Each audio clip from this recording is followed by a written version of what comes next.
Welcome to the Cannabis Equipment News Podcast. Hi, I'm David Manti, and welcome to a new episode of the Cannabis Equipment News Podcast. With me today is Harrison Bard, CEO and co-founder of Custom Cones USA.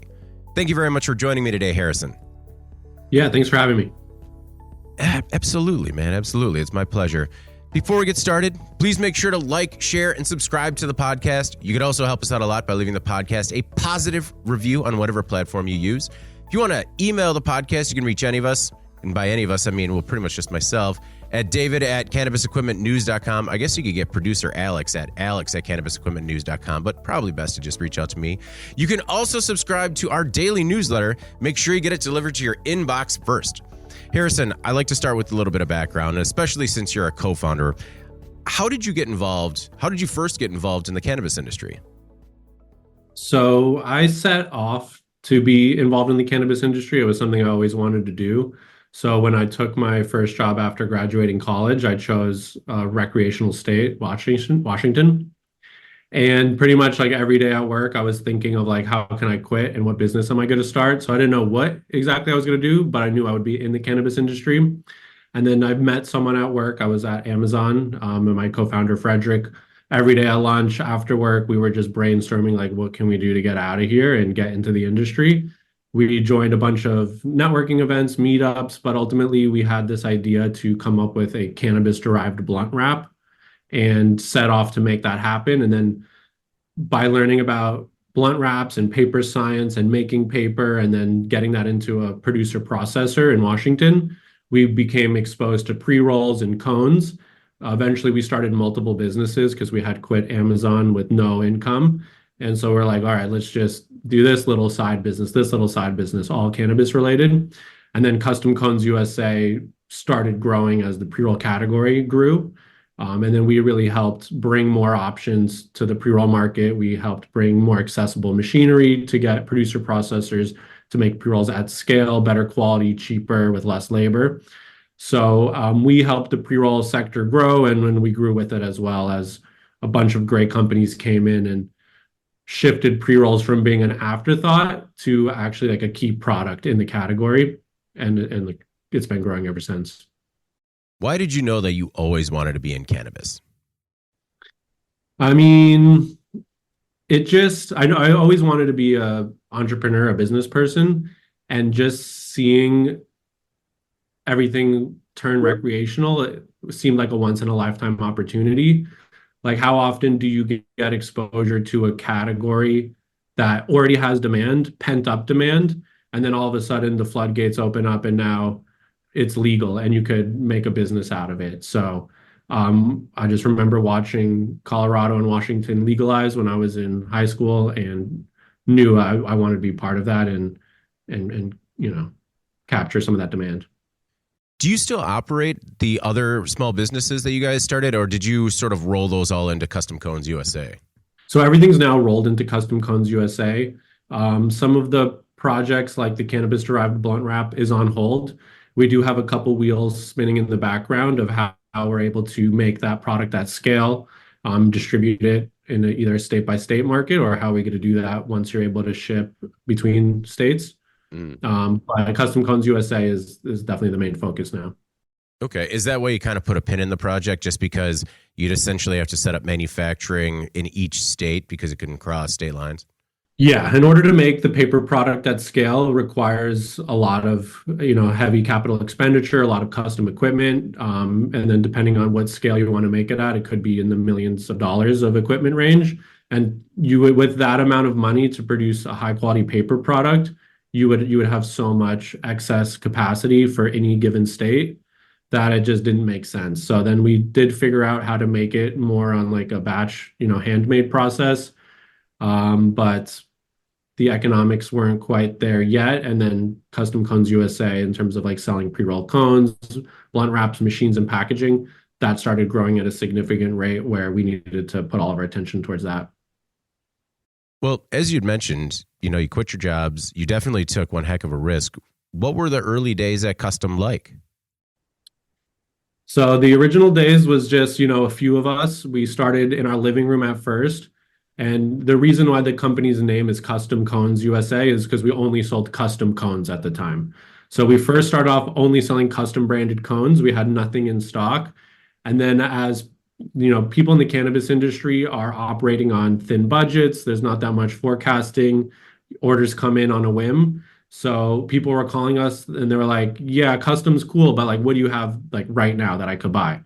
And we had nothing. So then eventually we started getting plain unbranded cones and stocking them in our living room, in our closets, and then driving to like CVS or Walgreens has like a partnership with FedEx, and then giving it to the photo department at CVS or Walgreens. And the boxes said pre-rolled cones on the side. No one is ever dropping off like 10 boxes to the CVS shipping section. So like the employees were very confused, and we moved from the living room to a small storage unit, no heating, no air conditioning. So brutally cold in the winter, really hot in the summer, no bathroom. And then we graduated to a warehouse with no proper office space. So still freezing cold in the winter, and then slowly have continued to grow from there. The nature of cones, do they need to be sort of like climate controlled so that way you don't have any issues with the paper integrity? So not as much on the rolling paper side. I mean, within reason. So they cannot get wet. I don't know. I mean, if it's in a room that's like at 80, 100% humidity for a long period of time, a rolling paper could potentially grow mold, but the rolling papers are pretty resilient. But hemp wraps is definitely something that you need to factor that into. So if the hemp wrap is stored in a too dry environment, they'll dry out. They can be re-moisturized. So even if that does happen, like a lot of companies based out of Nevada or Colorado, it's bone dry, and their processing rooms are super cold. They're not climate controlled in terms of like humidity control, at least. So you can re-moisturize the blunt wraps no matter what. But if they become too moist, so like if you're in Florida and it's really, humid out, the blunt wraps can suck up that moisture in the air and grow mold. And then at that point, there's really nothing you could do unless you're going to remediate those blunt wraps, but definitely would not recommend that. And I don't think many people are doing that. So when did you start to see sort of the explosive growth? Was it once you started putting products in your warehouse so that way you had it on hand? Yeah, that definitely helped. And then our goal, and it's still our goal, is to be a one-stop shop and be the foremost experts in the pre-roll space. And that's definitely something that we've achieved and continue to double down on each day. So at first we started off with just the custom branded cones. Then we brought in stock cones. We were the first B2B company to sell pre-rolled blunt cones. So like you as a consumer could have gone and bought like a single or a couple packs of pre-rolled blunt cones, but we were the first company to offer them in bulk for businesses. So that was a big innovation. That definitely helped grow sales. And then we just went to every single trade show and found the best equipment out there. So for the pre-roll cones, we are a direct manufacturer, but for the machines, we don't manufacture any of the machines. What we do best is find the best machines, or machine manufacturers find us because they trust us and they know we're experts in the pre-roll space. We vet those machines. We make sure they're good. Oftentimes, these machines are being invented for the first time by small entrepreneurs like ourselves. So we'll work with them, give them feedback, either from firsthand experience when we're using the machines in our demo room, or we'll give them to trusted customers who will use it for 8 hours a day for a couple weeks and give us like the good feedback. And then we give that to the manufacturer. So we're really close with our equipment partners, all the machines that we sell. And we've, cultivated all of the key pieces of equipment that a pre-roll company would need if you're just starting off, if you're a larger company that's scaling, and then even if you're an MSO or LP that's producing millions of pre-rolls per month, we have the entire range of machines, from top to bottom for that. Was it sort of a natural evolution to diversify from cones into machines, and then you're even in packaging now? Yeah. So it's always just like, what does the customer need? That's definitely something we learned from Amazon. They're a super customer-centric company, and their goal is to be the most customer-centric company in the world. And we took that to heart, and anything that the customers asked for, we were willing to do. We were a super small, scrappy startup, so, why not? But yeah, so, they asked for packaging, we got them that. So either found partners in the US that could drop ship it and then eventually bring it in from overseas if that was the most cost-effective way to do it. And then, yeah, I think we probably first started off with just pop top tubes and labels. Then we added glass tubes. And then, multi-packs were going to come about anyways, but we really like to think that we helped pave the way and made multi-packs more accessible for pre-roll companies. So then we started developing and stocking a ton of multi-pack options that were in stock. You could ship same day, no minimums, just one box, which typically has like 100 to 200 multi-packs in it. And it made it really easy for farms to create multi-packs, which now multi-packs make up, I think, almost 40 to 50% of total pre-roll sales. Whereas when we first started, that number was closer to, I think, like 10 or 15%. And you helped push that forward just because you had availability. Yeah, exactly. Yeah, there wasn't that many multi-packs to start. There's definitely some companies that developed multi-packs, like packaging companies. And then we've tested a bunch. Some of them are horrible. There's like big multinational packaging companies that are trying to get into the cannabis space.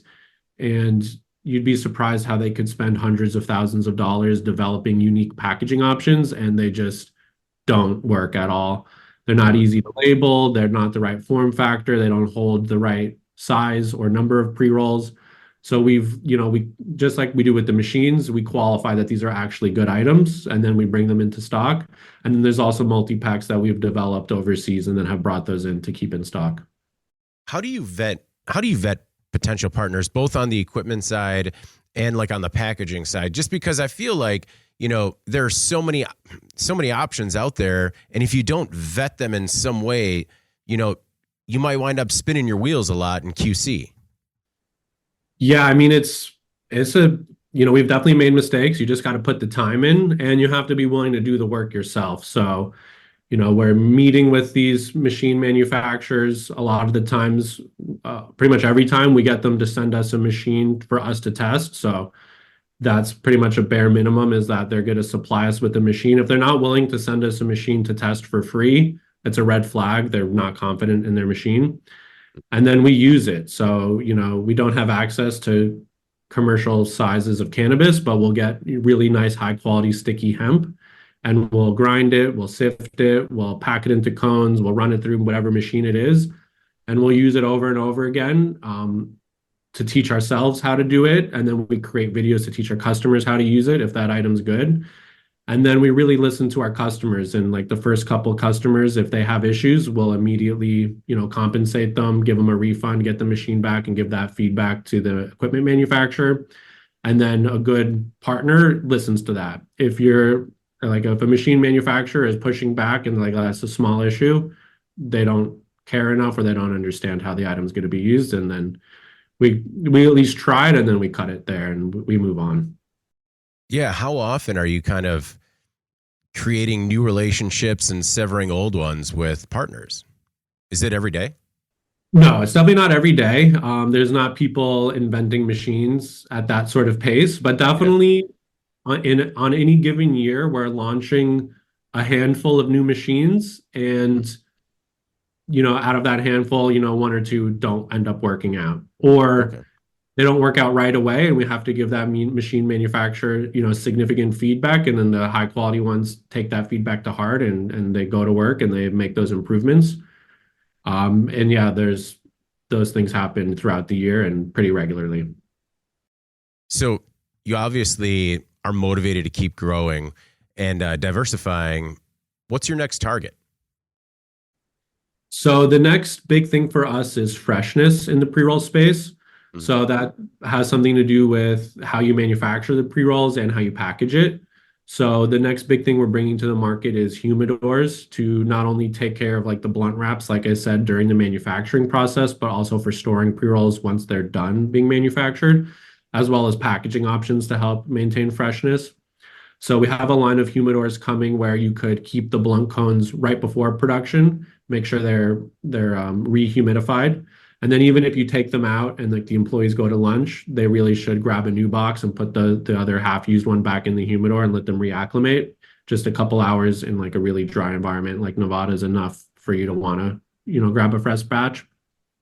And then a big issue that cannabis companies face is they don't have the best grasp on demand forecasting and the Mm. supply chain. And it's not necessarily their fault. It could be on the dispensary level or just the fact that there is so much supply. It's hard to move through everything. And in order to be the most efficient, they try to, produce pre-rolls nonstop and maybe just for like a day at a time or a week at a time. And they bring in a crew and manufacture enough pre-rolls to last them for who knows how long. And if you produce enough pre-rolls to last you for more than a month or two, you run the risk of them becoming old and stale. And then by the time someone's ready to buy it at retail, they look at, depending on the state, if the harvest and package date's on there, something that's like 6 months to a year old, and you really don't want that. But if you're able to store those in a climate controlled environment, there should be little to no degradation in the quality of the cannabinoids in the flower. So not only can you use the humidors to keep the blunt wraps fresh for manufacturing, for the ease of manufacturing to avoid them from cracking, but then you could store your finished pre-rolls in there before they get sent out to retail so that their terps are still there, the flower is not overly dry and going to burn too harsh. And then just like how you see with high quality hash rosin, those dispensaries are stocking and selling the hash rosin out of refrigerators. And a high quality dispensary, like that's the de facto. Like they won't put nice quality hash rosin anywhere but in the refrigerator. And those dispensaries that are in markets where there's not demand for hash rosin, they just don't have it because they don't want to buy the refrigerator. It's not going to move fast enough. So like they just don't have hash rosin. And so the same thing is going to be true for high quality pre-rolls, especially infused pre-rolls. Those are going to be sold out of humidors, just like you would go to a cigar shop and they have a walk-in humidor. You would never buy a high quality cigar that's just been sitting in a cardboard box for who knows how many months. But it doesn't matter if it's been sitting in a really nice humidor and it's been taken care of, it's going to be fresh and the quality is going to be maintained. Do you see like humidors in cannabis retail kind of being widespread, or will it be more of a differentiator for a select few? So right now it doesn't exist. I think once we introduce these to the market, it will be a unique aspect to some higher quality dispensaries. And then in 5 years, it's going to be the norm that if you're selling, especially like hash holes and hash infused pre-rolls, those are going to be sold in a humidor unless you're going to like a really budget dispensary that doesn't even sell those type of products, then those, won't or may not. But even like a full flower pre-roll, and then this is an opportunity for a brand to really stand out. Like when you go to certain gas stations, you see like the Red Bull refrigerator. So there's an opportunity for companies to work with us, buy custom branded humidors, and give that to the dispensary for free. Or like maybe they don't own it, but give it to them as in-store merchandising. That's definitely going to make their product stand out. It could be custom branded on top or on the front of the humidor, and then the product's fresh. Bud tenders are going to say like, this is the freshest, this is the highest quality. So to start, it's going to be unique, and then eventually it's going to be the norm for sure. It sounds like you don't have so much of a transactional relationship with your customers, but it sounds more like consultative. For sure. Yeah. Like if you just want to buy packaging and you want to, go online, you could find a dozen packaging companies that sell anything and everything, but have no expertise in the packaging.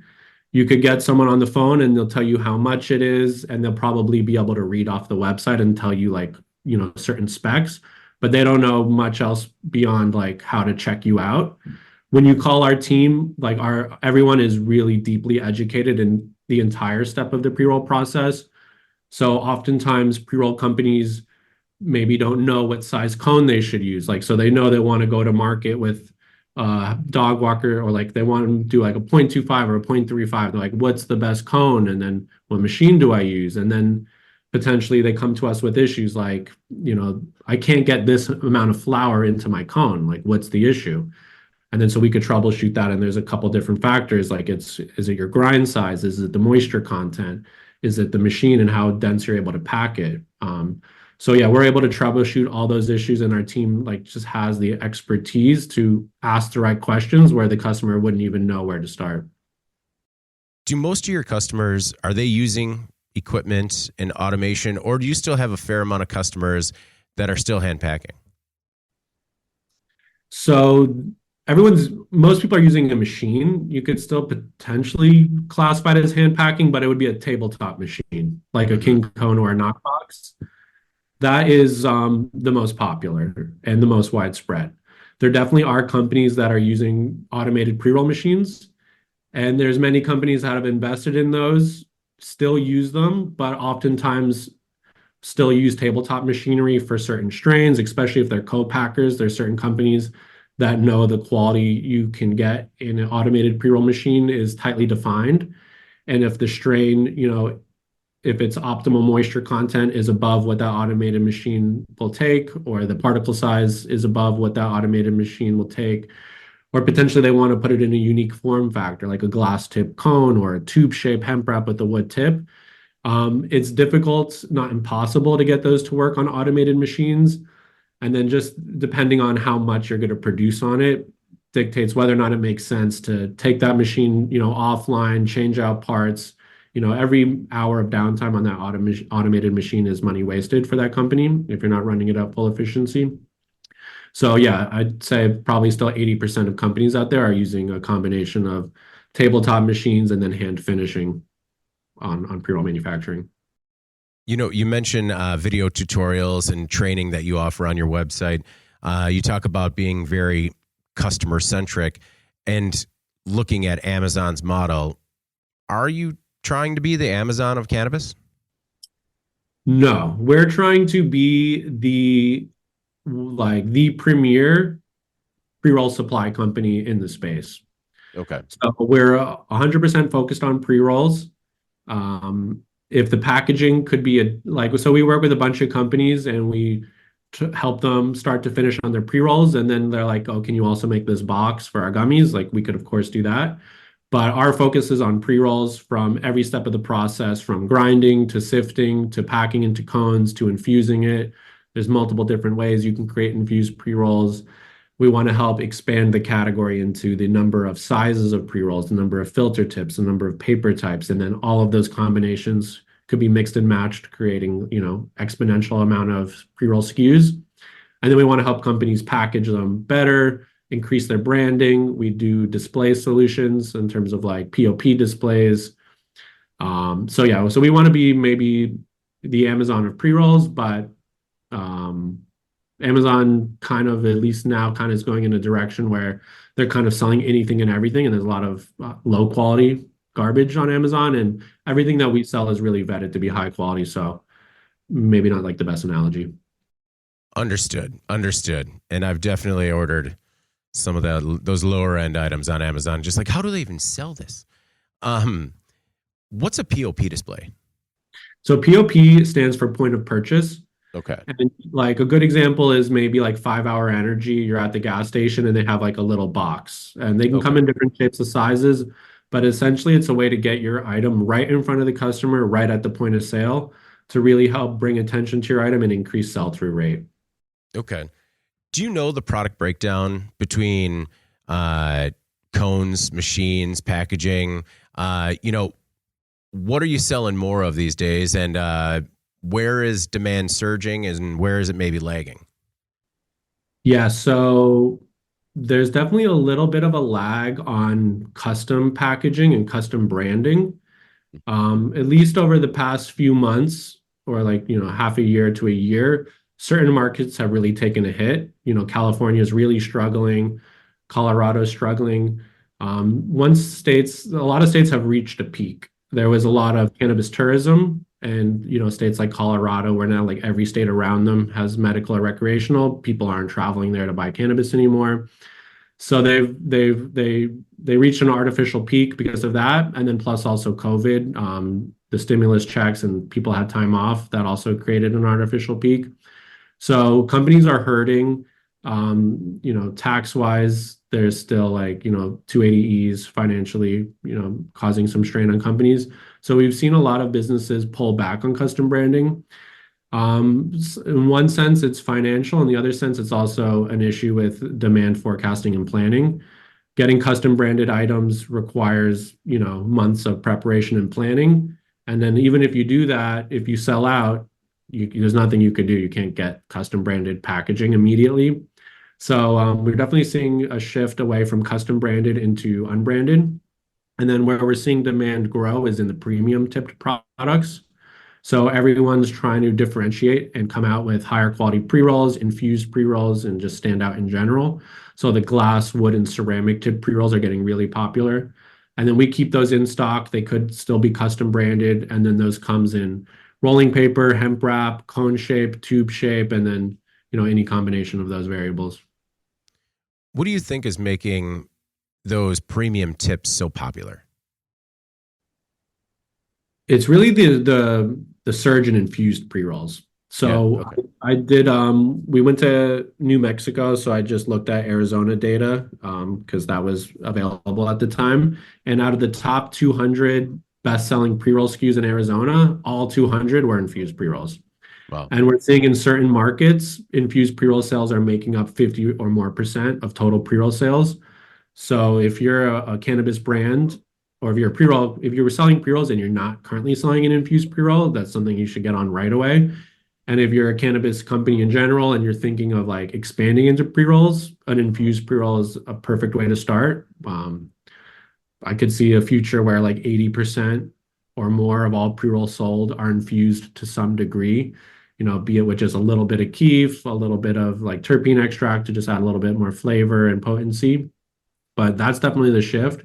And those infused pre-rolls command a higher price point and are also geared towards customers who probably have a little bit more to spend. And the premium filter tip does create a premium experience that goes, it just like flows along with a concentrate being in there and having that be a premium product. Are you all B2B or are you some B2C as well? So we've been B2B pretty much up until the last couple months, and then we just launched a consumer line of pre-rolled cones and blunts and smoking accessories. So that's where we're just doubling down on our expertise. Like we really do know the most about paper science, about filter tips. We have economies of scale in terms of like our pre-roll manufacturing and all of our raw materials procurement. So instead of expanding into like vape pens and concentrates, which, is a booming industry, besides pre-rolls, vape pens is the fastest growing segment. We double down on our expertise of pre-rolls. So we launched Day Savers as our parent brand and a couple other sub-brands, Filablunts to focus on blunts, and then Smoke Temple, which the first product is a pre-rolled cross cone. And then Smoke Temple will have more than just the cross cone. It's going to be like all sorts of very unique and premium pre-roll smoking accessories. But yeah, and then we also took our expertise in terms of compliance. So on the B2B side, we're by far the most strictest in terms of all testing and compliance related things. So we test for the highest number of heavy metals, pesticides, and microbials. And we do that, one, because, we want to sell a high quality product, but two, every state and country, and, considering Canada, has different regulations. So we just draw the strictest one from all of the things. So if one state only tests for 14 pesticides, but then this other state has like a couple additional ones, we just test for the most number of everything to the strictest standard across the board so that we don't have to worry like, oh, these SKUs could only be sold to this state and these SKUs can't be sold to Canada. And then we have all the other compliance documentation in place in terms of like COCs, traceability documents. We could do batch testing for companies that really require the strictest level of testing. And we noticed that that was a huge gap in the consumer space. So smoking accessories are pretty much not regulated at all. Tobacco is regulated by the FDA or I think the FDA, but like rolling papers, like there's pretty much no rules there. You don't have to list the ingredients, you don't have to test them to any standards. And we learned a lot about this when palm leaf blunts became popular. So palm leaf blunts were exploding. So we started bringing those in bulk boxes for customers to make palm leaf blunts filled with cannabis. And those were a nightmare. Sometimes they would pass, sometimes they wouldn't. Sometimes they would pass when filled with flower. Depending on the client's flower, that might push it over the edge anyways, where some, would still pass. So those palm leaf blunts have heavy metals because they're getting sucked out of the soil or potentially pollution, getting drifted onto them. pesticides being sprayed directly onto them, or if, the farm is swearing up and down they're not spraying pesticides, they're drifting over from another farm nearby. And then the corn husk filter tip is a natural medium, and it's crunched up into a roll stored in a dark place. So if there's any level of moisture left in the corn husk or in the leaf, it's a breeding ground for microbials and mold. So like any which way you look at it, those products were causing issues. And we were like, how are, consumer brands selling these? They must have, and they do have the same issues. And so you'd see like reports. There was like a big issue in Colorado where there was recalls on all companies that were using these palm leaf blunts because they were failing for any number of these things. So we brought our level of compliance and paper science and transparency to the consumer space. So Day Savers, all of the products are tested to the same level as cannabis is, where, that's the way it should be. If you're a consumer and you're trusting that you're buying high quality flower that's tested for all these things, and then you put it into a blunt wrap that has mold and heavy metals, like what's the point? They're like blindly trusting that these products are safe and there's really no regulations. So we placed all of those regulations and those standards on ourselves because we have that expertise and we're doing it for our B2B customers and are now bringing that to the consumers through Day Savers. Well, it makes sense. Was that a hard decision for you to make, just because there has to be quite an added expense for all of that compliance and testing, that maybe might bump up price points just so that way, you can cover the costs? It wasn't a hard decision for us to make. It's definitely a big expense where I could see a lot of other companies would just pass on it or not do it to as high a level or not do it as frequently. We test everything together and separate. So like we'll test the rolling paper raw material, the filter tip. We're making sure the inks are compliant, and then we'll test finished products, and then we'll randomly retest them throughout the year. So you could definitely do all or some of those or skip on certain ones, and it's tens of thousands of dollars and adds up, depending on how many SKUs and what you're doing. And our whole goal is to have like the widest variety of pre-roll products. So we have like hundreds of different SKUs. Everything's getting tested to the same level. But for us, it was an easy decision, or like there was no other way around it. Like we really care about our customers and we care about our reputation and, the health and safety of what we sell. At the end of the day, like we don't want to get in trouble and we don't want to hurt or harm anyone in any way. So for us, it is an easy decision, but definitely a cheaper company that doesn't really care and is just trying to make a quick profit would skip on that in a heartbeat. No, I definitely see it as a long-term investment in a company.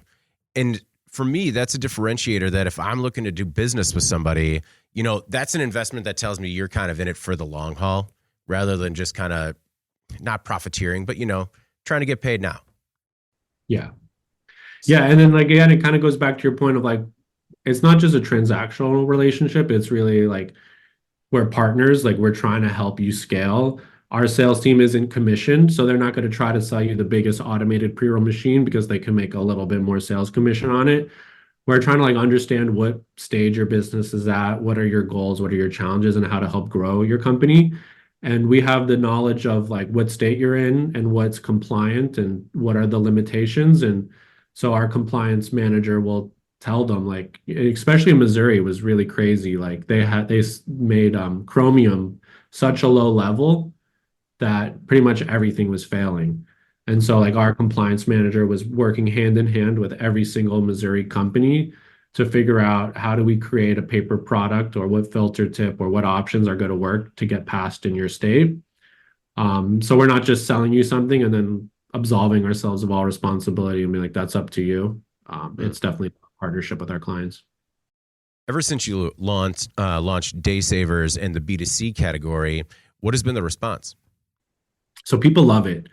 We're making unique products. If you just try to sell rolling papers, no one's going to carry your product. They're like, I'm selling raw and elements and whatever all day long. Why would I take your rolling paper? So we've set out, and it's something that we have experience with on the Custom Cones USA side, is creating unique and innovative products. So some of the initial ones we launched with was the cross cone. That's something that if you wanted to roll yourself would take you a pretty long amount of time, and it's probably going to be poor quality. So we make that super easy, and it's really, really exciting for people to share that smoking experience with their friends. We launched glass tipped and wood tipped products. We have flavored wood tips, which we launched with our consumer line before we launched with our B2B side. So we have actually sweetened and vanilla flavored filter tips, where a lot of other products say they're flavored, like there's like flavored rolling papers, but there's no flavor. Like you could smell them, and like maybe if you lick it, you taste a little bit, but when you're smoking it, you're getting zero flavor. Whereas with our flavored wooden tips, the flavor is infused and on the wooden tip. And so like when you put it on your lips, you're tasting it. And then if you're smoking with a bunch of people, you don't really want to like lick it a little bit. But if you're by yourself or with a loved one, like you could be a little bit more liberal with how you're handling the wooden tip in your mouth. And like if you're okay licking it a little bit, like you could really get like an explosion of flavor. So like these are game changers in the industry. And this type of innovation we're bringing to our B2B customers as well. So those are going to be coming in stock soon in rolling paper and in blunt wrap varieties. Are the tips like infused with an extract? So they're infused with like actual flavoring. Okay. With your expertise of the pre-roll market, are there any parts of the market that remain underserved?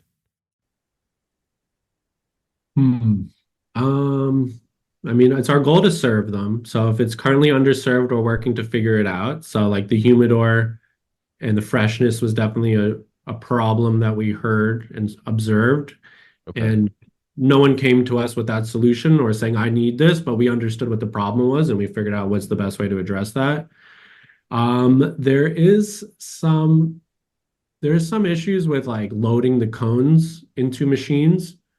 So pretty much, people are just trying to optimize every part of the manufacturing process. So, they're hand loading the cones into the top trays. So there are a couple companies that we're working with in developing technology to help better fill that automated, no matter what machine you're using. So you don't have to be locked into any format. We're trying to develop a versatile machine to load the towers of cones into the filling tray of any machine. And then closing the cones. So if you're still using tabletop machinery, that is now the slowest part of the process. Is you've made the pre-rolls, you've metered or you've assumed the right amount of flours in it, and the top everything is tamped properly. So we've also helped develop tamping tools to make sure that the cones are perfectly dense from top to bottom. And so assuming you don't need to tamp them anymore, now what's the best way to finish those pre-rolls at scale? So the fill and fold machine that we saw on our website has a folding attachment, which helps you tamp and create a Dutch crown finish on all the pre-rolls, like one row at a time, but you could go through 121 in a matter of minutes. And that's been the biggest challenge that companies are looking to solve to help reduce their labor costs and really scale their output. Do you think the best solution to that is the Dutch crown? Yeah, so in terms of like why pre-rolls canoe, we're working on a video and a blog to educate people on that. A lot of people blame the rolling paper. Like we'll send them samples of our products and they'll swear like one tastes better than the other. There is some taste differences, but the paper is not the main driver of taste. And then sometimes they'll be like, oh, the paper ran, like your cones, aren't good. Or like I tested one, like the white paper and the brown paper, and like one ran, the other one didn't. And it's definitely not the paper. It's the particle size, it's the compaction, it's how you light it. More often than not, it's how you light it. So if you look at a cigar smoker and how they light a cigar, they like a proper cigar smoker on a really fancy cigar is spending like a minute lighting the cigar and not taking the first puff until it's perfectly lit all the way around, where your average cannabis consumer is immediately leaving the dispensary and lighting it as they're puffing on it from just one side. And if that pre-roll gets lit from one side and doesn't get lit all the way around, it has a really high chance of running. So there are reasons that a pre-roll could run, even if you light it properly, but more often than not, it's user error, and people are quick to blame the flour, the person who packed it, the paper, but that's often not the case. Well, and it's got to be difficult because the consumer just is going to blame the brand and then try something else, right? Yeah. So that's where it's all about education. With Day Savers, it's about teaching people that. So we're not just like a lifestyle brand, but we're like we're borrowing a lot of the same things that has made Custom Cones USA successful. Is like we're also educating people. So, rice paper, that's a marketing gimmick. So we're, coming out and telling people like what is paper actually made of? Like how do you measure paper? Like you don't measure rolling paper in thinness, you measure it in terms of weight. It's called GSM, grams per square meter. So like we're teaching people that. And then like, we just released the why pre-rolls canoe and how to fix it video for Day Savers. So teaching people the problems, probably you and how you're lighting it. And it could be the pre-roll. And if it is the pre-roll, like here's the reasons that it might be. And if you're hand rolling it, here's the things that you maybe did that caused it. Or if you bought it from the store, here's the things you could potentially assume the farm did wrong. But more often than not, it's user error. And yeah, it's just all about education. Working with so many different suppliers, do you often run into supply chain challenges? We've definitely ran into supply chain challenges. Yeah. There's only a handful, like really like less than a handful of hemp wrap manufacturers in the world. And they're notoriously out of stock, behind, on vacation. So that's caused a ton of supply chain issues.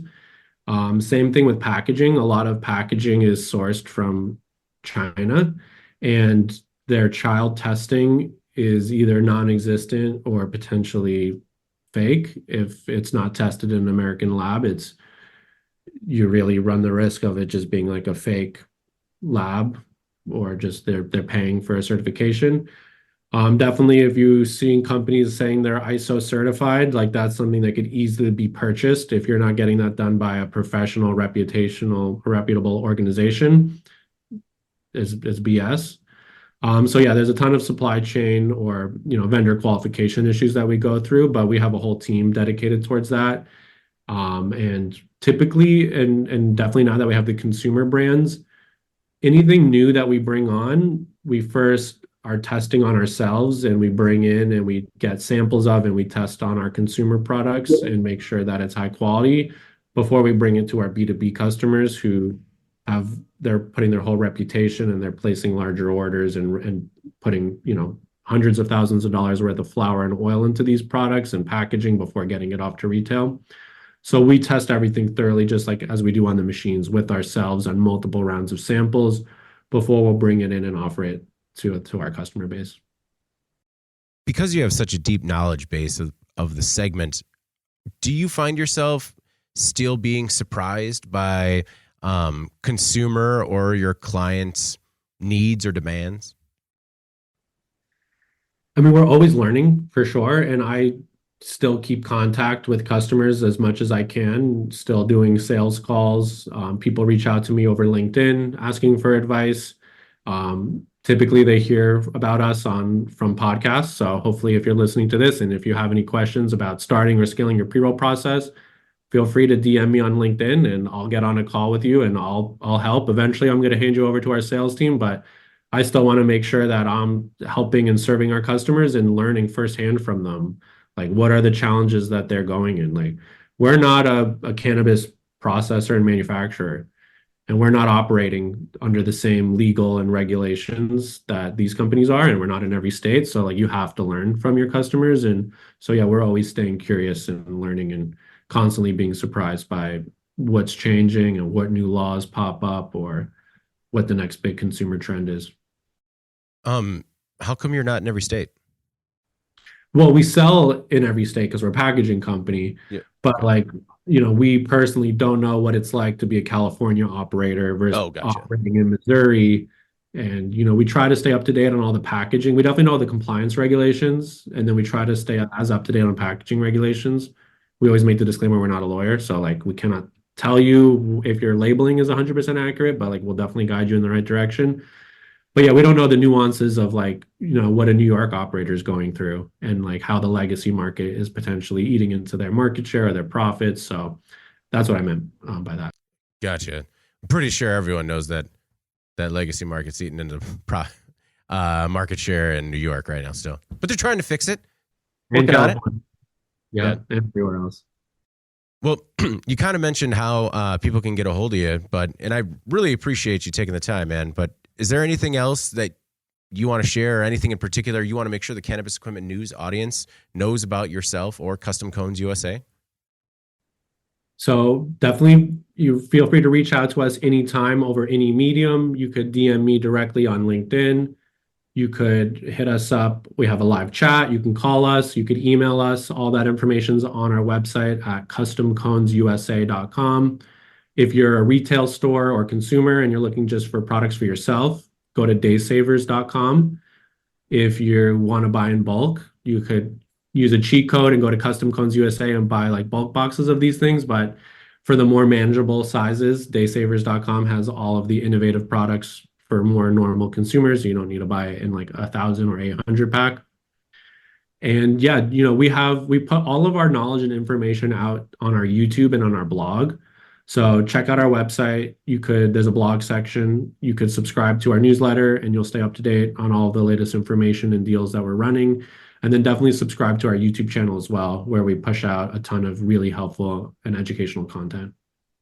Well, Harrison, I've found this episode particularly educational as well. So thank you very much for your insight. And I hope we get a chance to do it again soon.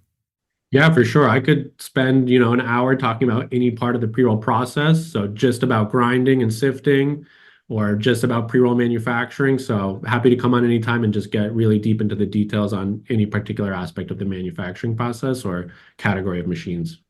I like it. This episode just became a series. Yep. Pre-roll manufacturing 101. Very good. Well, before we get out of here, please make sure to like, share, and subscribe to the podcast. You can also help us out a lot by leaving the podcast a positive review on whatever platform you use, even a simple thumbs up on YouTube. If you want to email the podcast, you can reach me at david@cannabisequipmentnews.com with email the podcast in the subject line. You can also subscribe to our daily newsletter. Make sure you get it delivered to your inbox first. For Harrison Bard, CEO and co-founder of Custom Cones USA, I'm David Mantey. This is the Cannabis Equipment News Podcast.